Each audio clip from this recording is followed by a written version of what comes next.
the Pope-splaining segment of the film. This is where they're going to make all of their gains. By the way, if Pope-splaining is bad, doesn't that undercut everything that you've done for the last several years? I mean, all you guys do is Pope-splain. The whole religion is Pope-splaining, because the religion is convincing people of the office of the papacy. That's it. That's their gospel. They noted that the document is not a conclusive document because the process is far from over, nor is it part of the church's magisterium, nor is it the report of a sociological survey. Instead, they say, it remains a theological document in the sense that it is oriented to the service of the church's mission to proclaim Christ so it's faith dead and morals. and risen Duh. for the salvation of the world. Writing that the synod is so far produced. Is he drinking the same cake icing from the Steins that Matt Fradd serves on his streams? I wonder.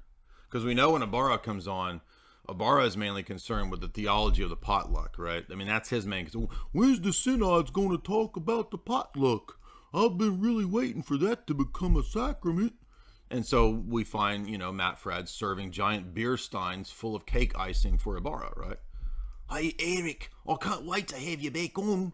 You and Mike, I'm going to be serving you big steins full of cake icing. Quote, abundant fruits, new seeds that promise new growth. What does that mean, new seeds? What do they mean, new growth? They mean it's going to be a wholly different church, as Francis said. Okay, so the people in Rome are attempting to introduce a completely different church, but it's still the papacy, still indefectible, still infallible, still has the promise of Peter, still legitimate successor to Peter. Holy Spirit's still there, but they're putting into place an entirely new church. Again, night and day with what Vatican I says will be possible. Not even possible, according to Vatican I. Of people who feel neglected and excluded. Among those who feel a tension between belonging to the church. By the way, the people that are neglected and excluded in this church are traditional Catholics.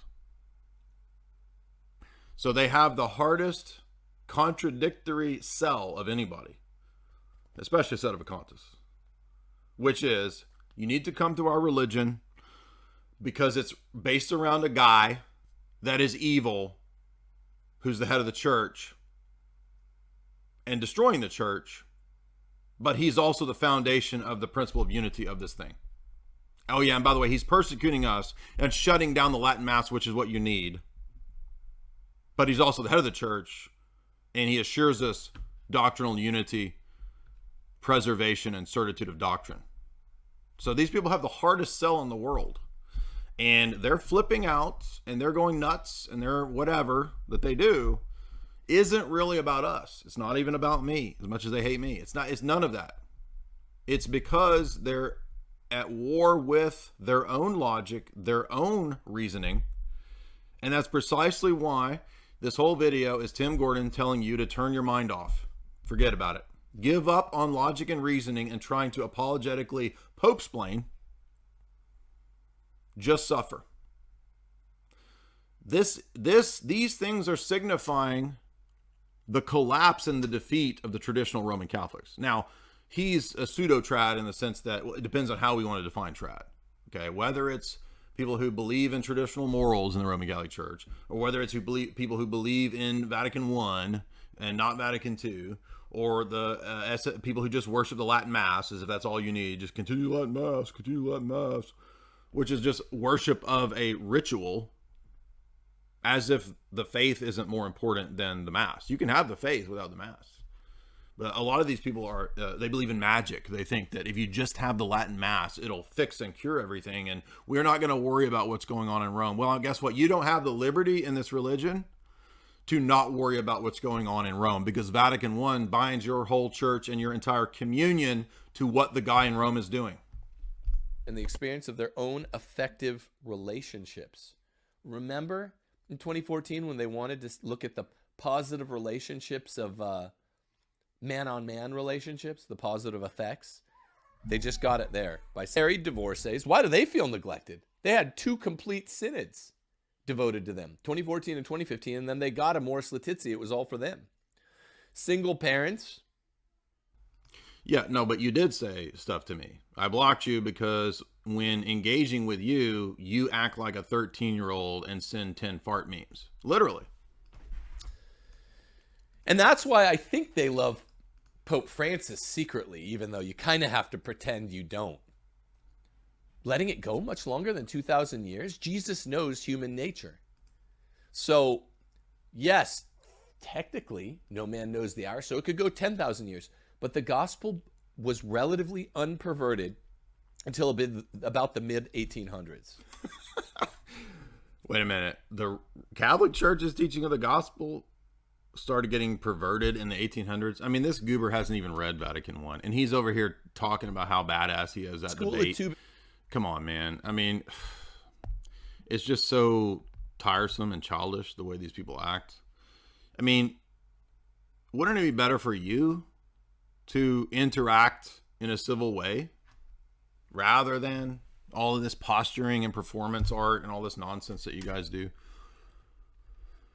Again, I'm not talking about little debates that happened at most of the ecumenical councils. The gospel went relatively unperverted for about 1800. What is he even talking about? The gospel's perverted in the 1800s? What is he even talking about? 30 years, maybe a little before. Tübingen. And then higher all criticism? of these Okay. Catholic perverts that got into, they get promoted if they're a pervert. They get into the ranks and they're pushing the Tübingen. Okay, so Tübingen, liberal Protestant we theology. all know that. Come on. This language. It's all the fault of the Protestants, right? The Catholics love to do this, blame everything on the Protestants. Guess what? Have you looked into the Renaissance papacy? Did you know how much corruption, syncretism, occultism was involved in the Renaissance papacy, Tim? No, he doesn't know that. He doesn't know anything about the Renaissance papacy. He hasn't read any histories of the Renaissance papacy.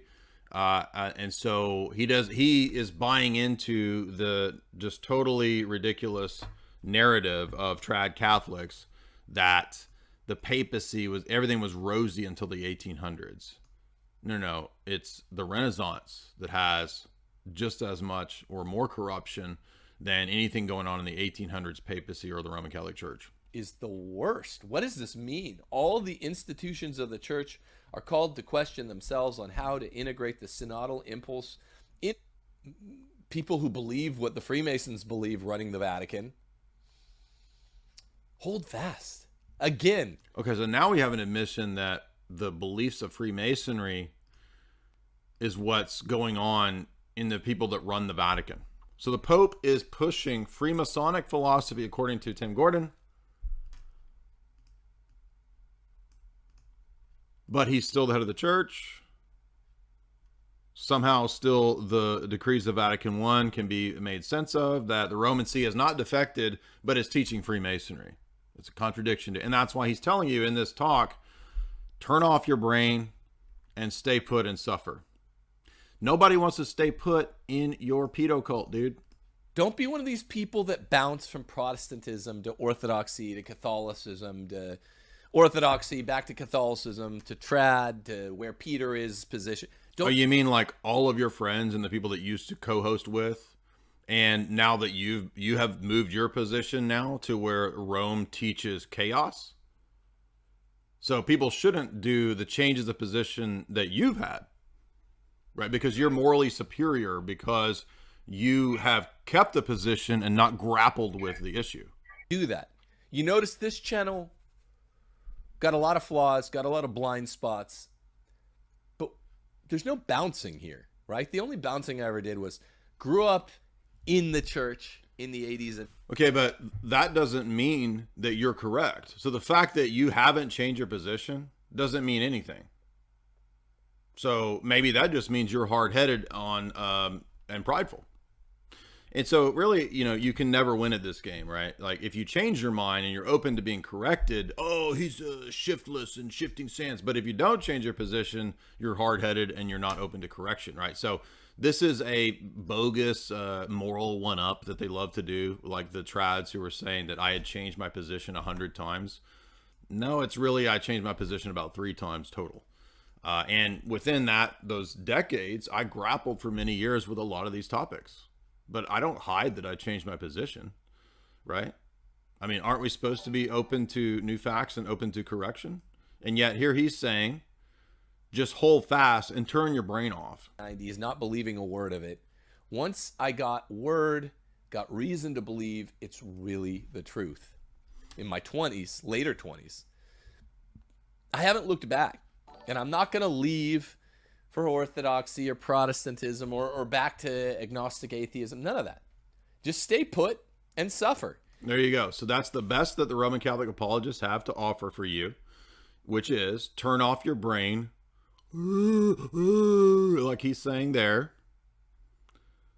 and don't try to make sense of it, because they're at the point now where they admit Rome teaches Freemasonic chaos. That's what he just said in the video. I can't make this work anymore logically.